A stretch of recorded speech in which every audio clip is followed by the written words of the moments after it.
Today, I'm taking an in-depth look at Magic Mountain Ski Area located in Vermont. For all my mountain review videos, I use 5 key categories for the mountain and score them from 0 to 20.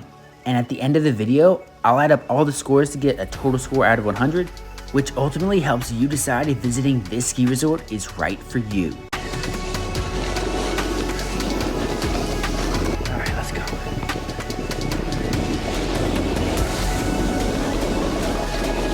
Not icy, so that's pretty good.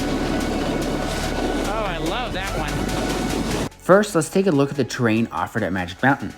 This ski resort is smaller than a lot of other mountains in Vermont, but as you'll see throughout this video, overall size does not always determine the quality of a ski resort. Magic isn't a tiny resort either, with 50 trails across 205 skiable acres. It is smaller than the big name resorts in the region, but it still maintains plenty of terrain for the average rider. Magic Mountain is most known for its high amount of expert terrain, with only 24% of its trails being rated as beginner, 32% for intermediates, and a whopping 44% of its terrain for advanced skiers and snowboarders. Magic is a local mountain with a cool vibe that has a lot to offer for all skill levels. With a longest run of 2 miles, 16 miles of snowmaking capabilities, a 1,500-foot vertical drop, and tree skiing from boundary to boundary across this mountain, Magic has a lot to offer for both skiers and snowboarders. Not to forget, this resort typically sees 130 inches of snowfall per season and is generally open from early December to early April. The terrain at Magic scores a 16 out of 20 for having a good amount of variety overall.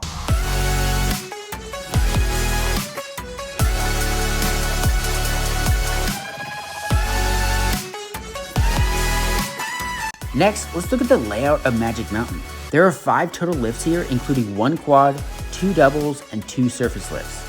This ski resort's lift motto for the red chair is a no winds hold, meaning they do their best to keep at least this chair spinning even on high wind weather days. Which sounds nice in theory, but unfortunately it just wasn't my experience there. After just a few runs down the mountain, a huge crowd had accumulated by the lifts, and for the next 40 minutes no lifts were running at all. This wasn't due to high winds, but locals told me this was unfortunately more common of an occurrence than they'd like. For a smaller mountain, it's nice to have 2 different lifts that go all the way up to the summit, and each lift at Magic is named after its color, making it easy to navigate the slopes.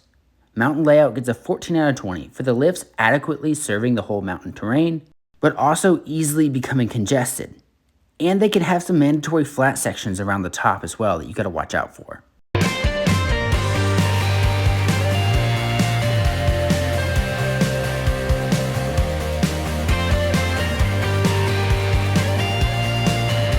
Now let's quickly take a look at the lodging situation at Magic Mountain. Not only are there options along the base of Magic slopes, but the location of Magic Mountain is extremely close to several other ski areas. You can even see the slopes of Bromley and Stratton from the red chair, meaning you could easily stay at Magic or any nearby resort and only have a short drive here. So although the lodging might not be the biggest or the best in Vermont, it still gets a 17 out of 20 for having several options slopeside and from nearby mountains.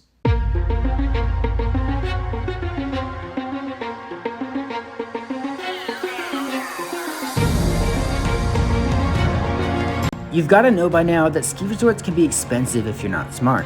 Luckily, the cost of lift tickets at Magic Mountain is intentionally left low, and they boast about being one of the most affordable mountains in the state. And with an adult full-day ticket only being $96, they're backing it up. Now, if you buy your ticket at the window, the price will be about $20 higher, so keep that in mind. And Magic is also on the Indy Pass, so you can ski here for free with that. But be aware, they require you to reserve your intent to use your Indy Pass here online in advance, which helps reduce overcrowding on the slopes. They also offer discounts for youth, seniors, military members, including veterans and their spouses. The costs here get a 19 out of 20 for keeping their prices under $100 and having other cheaper lift ticket options for those just wanting to learn to ride or use the terrain park.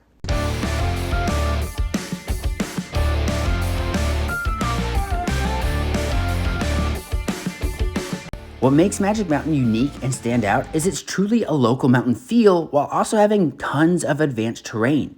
With having 11 marked glade trails on the trail map and even more unmarked tree runs to discover, it's no wonder why this mountain is able to have a steady flow of riders, regardless of other big ski resorts nearby. The uniqueness gets a 15 out of 20 for its higher proportion of advanced terrain.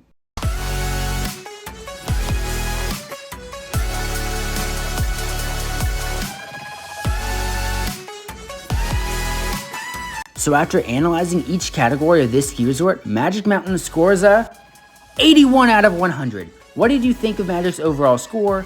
Would you have scored it different? Did I miss anything that should have been included? Let me know in the comments. But if you like discovering ski resorts that still maintain that local vibe, then you need to watch this next mountain review of Bolton Valley.